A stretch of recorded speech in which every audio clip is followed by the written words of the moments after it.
Target 11.0 channel में सबको स्वागत है। आज देखेंगे और एक नई रिक्वायरमेंट के बारे में जो कि इंडियन कोस्ट गार्ड के तरफ से वैकेंसी आ चुकी है।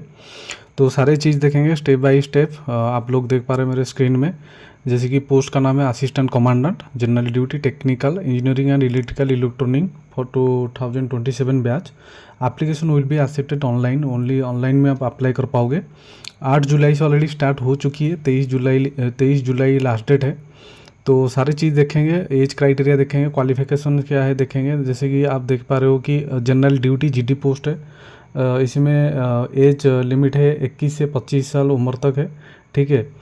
देन एजुकेशन क्वालिफिकेशन है, should hold a graduate degree from a recognise university. आपके पास एक ग्रेजुएट डिग्री होना चाहिए with mathematics and physics as subject up to intermediate और class 12th of 10+2+3 scheme of education equivalent. The candidate who have completed a graduation after diploma are also eligible provided they should possess a diploma with physics and mathematics at a curriculum. तो general duty के लिए आपकी qualification होना चाहिए graduate degree, उसके साथ mathematics and physics से subject होना चाहिए, जैसे कि क्लास 10th या +2 या +3 में, 12th क्लास में एजुकेशन और equivalent. The candidate who have complete graduation after diploma, तो डिप्लोमा के बाद जो ग्रेजुएशन कंप्लीट किए हैं are also eligible provide they should process a diploma with physics and mathematics in its curriculum. तो diploma में फिजिक्स एंड मैथमेटिक्स होना चाहिए। Technical, mechanical, electrical and electronic, इसी में 21 से 25 उम्र है। Should hold a engineering degree from a recognised university, naval, architecture and mechanical और मेराइन एंड और ऑटोमेटिव और मेकाट्रॉनिक और industrial and production with a metallurgy और design in aeronautical and aerospace. Equivalent qualification in any of the above discipline recognised by the institute of the engineering. तो इसी में qualification क्या है, जैसे कि आपके पास डिग्री इंजीनियरिंग होना चाहिए, जैसे नावल, आर्किटेक्चर या मैकेनिक और मेराइन और ऑटोमेटिव और मेकाट्रॉनिक में ग्रेजुएट होना चाहिए। तो आप एलिजिबल हो technical, mechanic and electrical electronic post के अप्लाई करने के लिए, ठीक है। और क्या होना चाहिए, should hold a engineer degree from a recognised university, electrical and electronic और टेलीकम्युनिकेशंस और instrumentation and control and electronic and communications और पावर इंजीनियरिंग और पावर इलेक्ट्रॉनिक और equivalent qualification in any of the above discipline recognised by the institute of the engineering आज expect from section से B and associated membership examination MI। तो आप MI से भी pass out हो तो फिर भी अप्लाई कर पाओगे, ठीक है। तो mathematics and physics as subject up to intermediate और class 12th 10+2+3 schemes of education or equivalent. The candidate who have complete graduation after diploma are also eligible. तो इसमें भी सेम क्वालिफिकेशन है।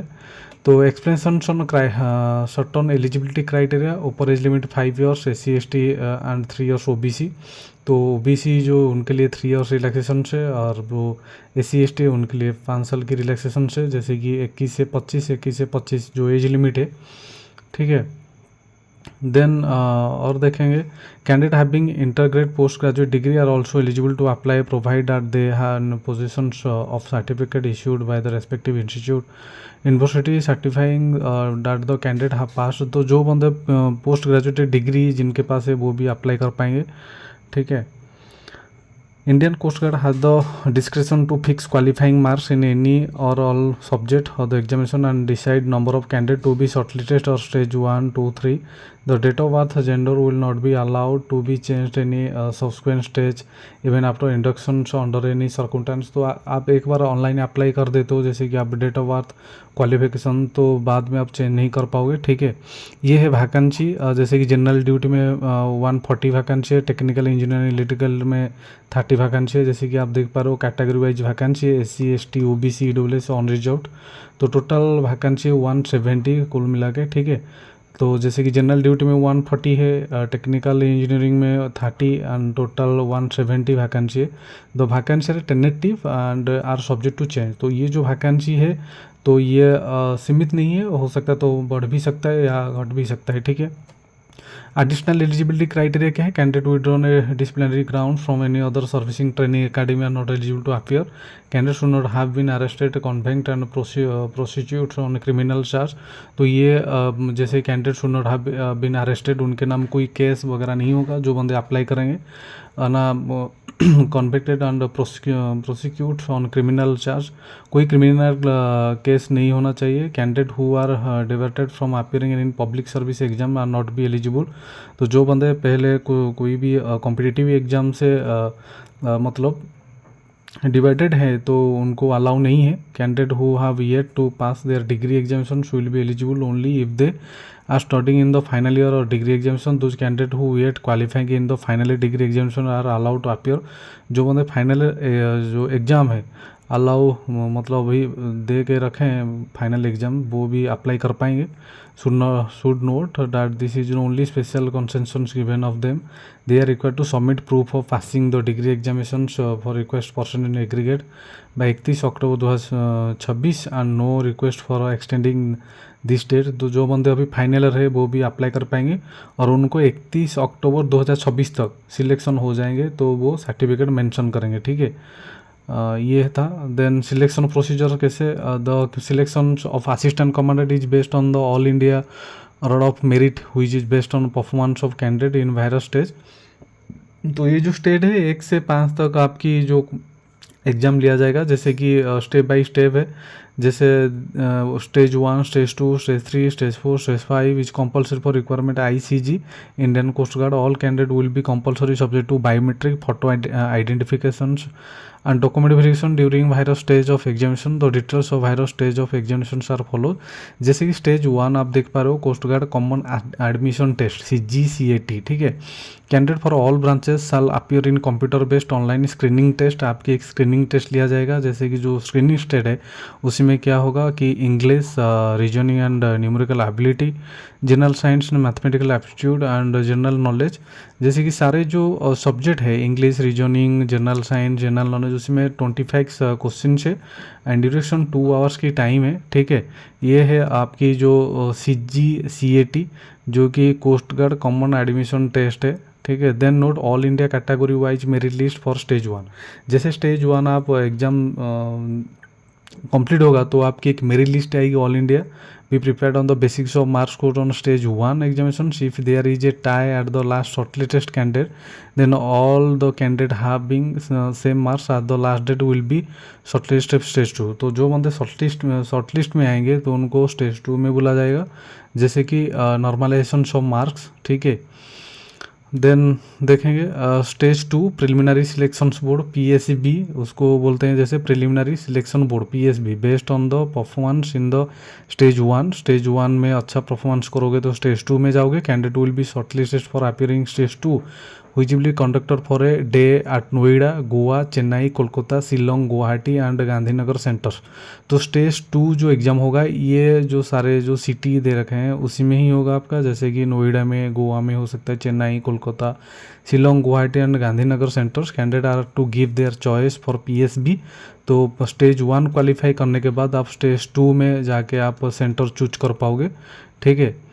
and time of filling application form candidate will be screening through a computerized quantitative battery test CCBT एक test होगा आपकी and picture perceptions and discussion tests PP and DT and CCBT will be in English only and will be in objective type। तो आपकी ये लिया जाएगा CCBT, जैसे कि वो इंग्लिश में ही होगा, ठीक है, अदर लैंग्वेज में नहीं होगा। During PP and DT the candidate are expect to speak and discussion in English, Hindi और combination of both. The stage 2 examination is only of qualifying nature. दो स्टेज 2 एग्जाम होगा ये ओनली क्वालिफाइंग नेचर में होगा, इधर रिकमेंडेड और not recommended, ठीक है। Candidate verification, candidate reporting for stage 2 will first undergo photo and biometric verification. The photo captured and biometric recorded during stage 2 is to be verified with the captured photo and biometric recorded during the stage 1. If the biometric thumb impressions of the candidate at stage 2 does not match with the biometric captured at stage 1, the document verification team is empowered to establish the identify genuineness of the candidate by approved process by the competent authority and recapture the biometric. जैसे कि आप candidate reporting stage 2 में जो बंदे stage 1 में select हो जाएंगे, stage 2 में जो रिपोर्टिंग करेंगे विल फर्स्ट अंडर को फोटो एंड बायोमेट्रिक वेरिफिकेशन। तो उनकी फोटो एंड बायोमेट्रिक वेरिफिकेशन से लिया जाएगा, ठीक है। फोटो एंड बायोमेट्रिक वेरिफिकेशन से कुछ दिक्कत होगा तो आपकी फिर से बायोमेट्रिक एंड फोटो लिया जाएगा। एंड ये प्रोसीजर करेंगे component authority capture the biometric of the candidate for verification of the subsequent stage. However if the document verification team is not convinced about the genuineness of the candidate after manual verification process as mentioned above, then the candidate of the will be cancelled। तो आपकी जैसे document verification होगा and biometric of recapture होगा, तो जो बंदे genuineness check किया जाएगा तो उसी में कुछ डिफ़ॉल्ट आएगी तो आपकी जो ये कैंसल करा जाएगा, ठीक है। तो document verifications the candidate who have cleared PSB will undergo document verifications. तो जो कैंडिडेट क्लियर करेंगे PSB will be undergo document verification. PSB clear होने के बाद डॉक्यूमेंट वेरिफिकेशन लिया जाएगा। The original documents brought by candidate, तो आपको ओरिजिनल डॉक्यूमेंट लेके जाना पड़ेगा। Will be verified as for the document uploaded by the candidate during registration for stage 2। in case of any discrepancy the candidature will be cancelled at a rejection slip। तो उसी में कुछ गलत आएगी तो आपकी ये कैंसिल करा दिया जाएगा। Indicating the reason for rejection will be handed over the candidate. Allotment of centre, the candidate will be provide with the option to select his centre and date from a given choice. जो भी centre आप देंगे, however ICG reserve the right to allotted and other centers if situations necessities। no request for change the center and date will be entertained। एक बार आप centre choose कर देते हो तो ये रिक्वेस्ट करने भी नहीं होगा, ठीक है। Stage 3 the candidate qualifying for stage 3 will be intimated on completion of stage 2 respective center। The schedule of stage 3 will be intimated to the candidate on the personal login ID। FSB is conducted at the Coast Guard Selections Board CGSB located at Noida and spans over 4 and 5 days। The candidate are subject to psychological test, group tax and interview personality test। तो उसके बाद stage 3 में आपकी एक psychological test होगा, group tax होगा, एक interview personality test ये भी लिया जाएगा। देन स्टेज 4 लास्ट में नहीं, स्टेज 4 में मेडिकल एग्जामिनेशन आपकी लिया जाएगा। जैसे कि न्यू दिल्ली में होगा, candidate declared unfit special medical board SMB उसको बोलते हैं, स्पेशल मेडिकल बोर्ड, ठीक है। Have the option to appeal the verdict and will be reported appeal medical and designated service hospital within 42 days to completion SME। if declared unfit during appeal medicals, such candidate have the option to request the Director General of Armed Force Medical Service DGFMS through Directorate of Requirement Coast Guard headquarter for review of the result. जो बंदे disqualify हो जाएंगे medical में वो फिर से appeal कर पाएंगे फिर से। जैसे कि कहाँ अपील करेंगे, जैसे director general of arm force medical DGFMS में जाके अपील कर पाएंगे, ठीक है। Coast guard headquarters for review the result, coast guard headquarters will be consider such request and review medical will be granted based on the merit of the case of recommended in the arm force medical service headquarter.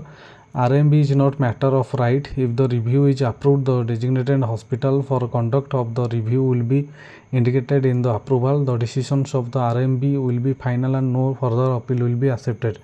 Stage V में last में induction, the candidate who clear stage 4 and are placed in all Indian merit list. Indian merit list में जो बंदे आ जाएंगे और stage 4 में जो clear कर देंगे तो उसके बाद selected for training and will be directed to report Indian naval academy में जाके रिपोर्ट करोगे INA में Ezhimala for naval orientation course NOC में as for the instructions. All India merit list will be based on the combined marks of the stage 1 stage 2। जो all India merit list होगा basically ये एक stage 1 stage 2 stage 3 mark को लेके ये आपकी merit list करा जाएगा। Candidate reporting of INA Ezhimala for training will fast undergo photo and biometric verification, ठीक है। तो आपकी जो इंडक्शन प्रोग्राम जैसे फाइनल में तो ये INA एकेडमी में होगा अजीमाला में, ठीक है। The last date of induction of INA will tentative in 27 December 2026। The exact date will be mentioned in appointment letter. तो ये जो अब जब ये सारे जो है 1 2 3 4 5 जो स्टेज है जब आपकी क्लियर हो जाएगा तो ये 27 दिसंबर 2024 को आपकी मतलब आप जाके INA में रिपोर्ट करेंगे, ठीक है। इंडक्शन में रिपोर्ट करेंगे तो ये अपॉइंटमेंट लेटर में भी ये डेट मेंशन होगा। The exact date will be mention appointment letter no further inductions will be undertaken after 30 December 2026 under any circular. तो 31 दिसंबर के 2026 के बाद ये नहीं होगा। तो 27 दिसंबर 2026 में आपकी जो अपॉइंटमेंट लेटर दिया जाएगा उसमें भी ये मेंशन होगा date. Result declaration, the result of each stage of selection procedure for stage 1 to stage B can be assessed by login to the candidate account on ICG website में, द Indian coast guard website में जाकर आप check कर पाओगे। ठीक है। The result of the online examination stage 1 will be announced tentatively with 30 days. 30 दिन के अंदर आपकी ये रिजल्ट अनाउंस हो जाएगी। Details of declaration of results are follow. The stage 1 marks of candidate not shortlist for stage 2 will be declare period comments में stage 2। ठीक है। ये सारे जो प्रोसीजर आप जाके जो आईसीजी इंडियन कोस्ट गार्ड वो साइट में जाके आप चेक कर पाओगे। तो ये देखेंगे हाउ टू अप्लाई कैसे करोगे। Application will be accepted only online. तो आप जाके आईसीजी साइट में जाके इंडियन कोस्ट गार्ड साइट में जाकर आप अप्लाई कर पाओगे। ओनली ऑनलाइन अप्लाई ही कर पाओगे, जैसे कि 8 जुलाई से स्टार्ट हो चुकी है ऑलरेडी और 23 जुलाई लास्ट डेट है। जो बंदे इंटरेस्टेड है, जिनके पास क्वालिफिकेशन है ग्रेजुएट बीटेक, ठीक है, वो लोग ही उसको अप्लाई कर पाएंगे। तो ये है लॉगिन साइट, जैसे कि join.indiancoastguard.cdsc.in, ये है मेन साइट। उसी साइट में जाके आपको अप्लाई करना है and follow the instructions for registering with the email ID, mobile number. जब आप अप्लाई करोगे अच्छे से एडवर्टाइजमेंट को पढ़ के अप्लाई करोगे। ठीक है। कुछ डाउट हो तो आप कमेंट सेक्शन में जाके कमेंट कर सकते हो। The candidate are to ensure valid email ID and mobile number. Valid email and mobile number जब भी ऑनलाइन अप्लाई करोगे तो आपको देना पड़ेगा। लिस्ट अप टू 15 जनवरी 2024, जैसे कि ये 15 जनवरी 2027 तक अपडेट होना चाहिए। ठीक है। Multi option entry scheme, candidate who fulfil eligibility criteria for both general duty branch technical branches are mentioned para 2 में apply for both branches indicating options 1 2 during process of stage 1 result and shortlist stage 2। Eligibility criteria, candidate holding engineering degree of recognized university in naval architecture or mechanical or marine or automotive or mechatronic or industrial and productions of metallurgy or design of aeronautical or aerospace. Candidate holding engineering degree of recognized university in electrical and electronic or telecommunications or instrumentations or control or electronic and communication of power engineering or power electronic. Branches that can be applied for GD and technical engineering, technical electrical electronic. Remarks, candidate can submit his preference among these branches indicating option 1 option 2 in the online applications. Candidate holding 3 years degree in any other non technical subject of recognized university, general duty only. तो general duty के लिए आप candidate holding 3 years degree in any other non technical subject में आपके पास degree है तो वो apply कर पाओगे जनरल ड्यूटी के लिए। ठीक है। If any candidate fills multiple applications in one particular requirements का cycle, his latest application will be accepted. जो बंदे 2-3 अप्लाई करेंगे, जो लास्ट में अप्लाई करेंगे वो ही एक्सेप्ट होगा। ठीक है। जो फ्रेश है, जो लेटेस्ट है, वो ही एक्सेप्ट होगा and all previously field application will be rejected. जो पिछले जो भी आप अप्लाई किए होंगे तो वो रिजेक्ट हो जाएगा। However fees will not be refunded, और जो फी भी वो भी रिफंड नहीं होगा। Online application should be further scrutinized in any every stage and the joining service for eligibility and may be rejected at any time if found ineligible in any aspect। तो जब आप ऑनलाइन अप्लाई करोगे तो उसी में कुछ भी मतलब जब एग्ज़ाम ख़त्म होने के बाद कुछ आप मतलब इनएलिजिबल, जैसे कि कुछ eligible joining service for eligibility and may be reject at any time, कुछ भी गलत निकलेगा तो आपको रिजेक्ट किया जाएगा। ठीक है। Document to be uploaded in the applications, the candidate will be required to upload document in 2 phases। Few documents are required during the initially online application stage. तो जब ऑनलाइन अप्लाई करोगे तो डॉक्यूमेंट अपलोड करोगे। ठीक है। तो ये था मेनली मेन इंपॉर्टेंट चीज़ मैंने आपको बता दिया। तो जो बंदे इंटरेस्टेड है, फिर से जाके मैंने साइट का नाम भी बता दिया, वो साइट जाके आप एडवर्टाइजमेंट डाउनलोड करके अच्छे से पढ़ाई करके उसको अप्लाई करना। ठीक है। List of document to be upload, candidates already stage 2 में आप कौन सी डॉक्यूमेंट अपलोड करोगे ना, 10th 12th graduation certificate, original provisional certificate, degree. Candidate applying final semester year degree, मैंने बोला था कि जो बंदे अभी फाइनल ईयर है डिग्री में तो वो भी अप्लाई कर पाएंगे। कैटेगरी सर्टिफिकेट, NOC, जो बंदे अभी जॉब कर रहे हैं कोई गवर्नमेंट सेक्टर या कोई गवर्नमेंट सेक्टर में जो भी ऑर्गेनाइजेशन में जॉब कर रहे हैं, एज रिलैक्सेशन के लिए आपको NOC देना पड़ेगा कि आप हायर जॉब के लिए अप्लाई कर रहे हो। तो आपको आपकी जो ऑफिस है नो ऑब्जेक्शन सर्टिफिकेट आपको शो करना पड़ेगा। ठीक है। ये सारी चीज़ें important instruction for uploading document, all document uploaded to be JPG format में आपको अपलोड करना पड़ेगा। जैसे कि साइज़ है 10 KB टू 100 KB। तो ये जब आप ऑनलाइन अप्लाई करोगे ऑटोमेटिकली आपको पता चल जाएगी, ठीक है। तो एग्जामिनेशन फ़ी all candidate expect SC ST को छोड़ के बाकी जो भी कैंडिडेट है ऑल कैंडिडेट 300 रुपीज़ 300 आपको पे करना पड़ेगा भाया कैसे ना भाई वीसा मास्टर मास्ट्रो जो भी ऑनलाइन जो आप अप्लाई करोगे तो उसी में स्टेप बाय स्टेप आपको शो करेगा कैसे ऑनलाइन पेमेंट पे करना है, ठीक है। Examination fee candidate from SC ST category are initial waiver examination fee उनके लिए एग्जाम फ़ी नहीं है। On successful payment refund multiple payment travel expansion stage 1 stage 2 SC ST candidate के लिए ये, ठीक है। Then examination city all candidate are give to 5 preference for examination city in the application stage 1 process. Candidate are to fill first choice within 30 km from the present and communication residency। जो बंदे की 30 kilometre या 30 kilometre distance में जो भी city है उसको preference देना चाहिए। If no examination city is located in 30 kilometre from the current address, को करेंट एड्रेस से 30 किलोमीटर डिस्टेंस में नहीं है एग्जामिनेशन सिटी जो भी, तो वो nearest examination city from current address has to be first choice. तो फर्स्ट चॉइस आपकी जो नियरेस्ट सिटी है उसको प्रेफरेंस देना चाहिए। If candidate are not complying with the first choice for the center as above their candidature can be cancelled if found contrary during document verifications। Indian Coast Guard reserve the right allot examination city which may or may not be as per the choice of candidature। Then ये देखिए टेनेटिव schedules आपकी जो exam लिया जाएगा, ये tentative schedules for each stage selection for branches assistant commandant 2027 batch.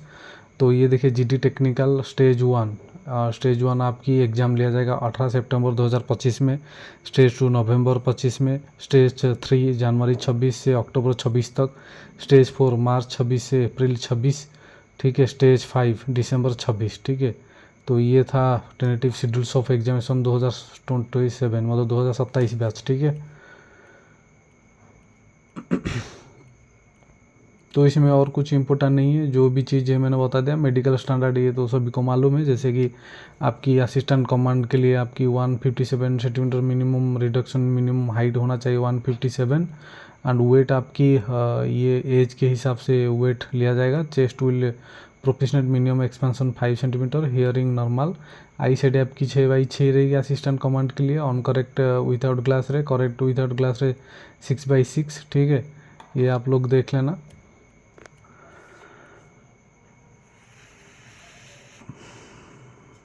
Merit list recommendation in FSP does not confirm final selections. A merit list will be preparation for the medical fit candidate on the basis of mark obtained by the candidate at stage 1, screening test stage 3. Depending upon the availability of vacancy, the number of vacancy may vary from branches to branch and will be decided at a later date depending on the number of training vacancy and service requirement. The list of candidates selected on the basis of merit list will be uploaded on the Coast Guard requirement website during the month of December 2026. The joining letter will be issued accordingly. The training at INA Ajimala is scheduled to commence early January 27. Then ये training, the candidate selected for training will be required to report INA Ajimala to undergo naval operations course for GD 44 weeks। 44 weeks की training लिया जाएगा। Technical 22 weeks allotted followed by the AB institute training at virus training establishment unit ship of Indian navy and Indian coast guard under trainee assistant commanders are liable to be discharged as unsuitable of their progress including academy or conduct in satisfactory at any time during training. Training are also liable to be discharged at any stage of training if their online application to be document are found to be falsified at the stage of requirement process। तो जब training के दौरान आपकी document verification होगा, document verification में कुछ भी गलत आएगी तो आपकी डिस्क्वालीफाई उसी टाइम ही किया जाएगा, ठीक है, ये ध्यान रखना। बाकी और कुछ नहीं है इम्पोर्टेंट, सारी चीज़ मैंने आपको बता दिया। और एक बात बताता हूँ, प्रमोशन एंड पे स्केल आपको बताता हूँ। जैसे कि रैंक के हिसाब से the promotion to the rank will be as per the laid down promotion criteria the pay scale 7 CP से। जैसे कि आप देख पा रहे हो बेसिक पे इधर लिखा है, ठीक है। Assistant commander, deputy commandant, commandant JG, commandant, deputy inspector general, inspector general, additional general, DG. तो ये रैंक के हिसाब से, ठीक है। अदर बेनिफिट्स भी है, medical cover self and family including dependent parents, furnished government accommodation for self and family और house rent allowances according to government policy in work, 45 days on leave and 8 days casual leave. तो आपकी 45 days EL है and 8 days CL है with leave travel concessions. LTC for self and family के लिए LTC भी है, dependent parents and for government rules. Insurance cover 1.25 crore insurance है at a premium 12,500 per month आज group insurance. National pension NPS में है, ठीक है। इनफेड pension scheme, gratuity retirement, canteen facility, various loan facilities and subsidy launch and participate various sports adventure, ECSC medical facility and provision free rations, money allowances, ये सारी चीज़ facilities भी है। तो जो बंदे इंटरेस्टेड है उसको अप्लाई कर देना। जब भी अप्लाई करोगे तो एक बार जाके साइट में join Indian coast guard .CDSE site में जाके आप एक बार जाके एडवर्टाइजमेंट को डाउनलोड करके अच्छे से पढ़ाई करके आपको अप्लाई करोगे उसको, ठीक है। तो बिना पढ़ाई करके ऐसे अप्लाई करोगे तो गलत हो जाएगी आपकी एप्लीकेशन, तो रिजेक्ट हो जाएगी बाद में। तो एक बार आप एडवर्टाइजमेंट को अच्छे से पढ़ाई करके आपको अप्लाई करना है। तो अच्छा लगा तो मेरे चैनल को लाइक कर देना, सब्सक्राइब कर देना, शेयर भी कर देना। Thank you.